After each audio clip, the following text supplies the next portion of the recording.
Alden Richards may cute na reaksyon kay Barbie Fortesa sa pag-amin ni Catherine sa naging unang crush nito. Madami ang naintriga ng sabihin at aminin ng superstar na si Catherine Bernardo kamakailan lamang sa Pilipinas Got Talent, ang kanya di umanong unang naging crush. Hindi na nga ito pinatagal pa ng mga netizens at naintriga sila, kaya naman sadyang ni-research ang sinasabing crush na ito ni Catherine Bernardo. Naisa na nga palang doktor ngayon.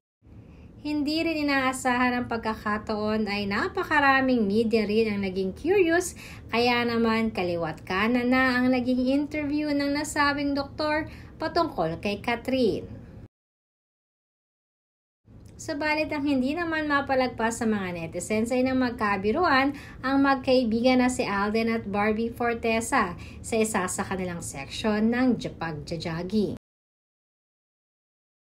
This week kasi ay magkasama silang nag-jogging at ayon nga sa aming source ay hindi naman di umano pa pinatagal ni Barbie at biniro-biro nito ang kanyang kaibigang si Alden.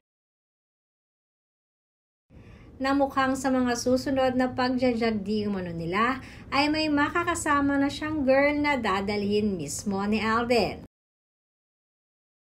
Kaya lamang ay sabay biniro din ni Barbie na may doktor na yata, sabay tawa ng malakas ni Barbie.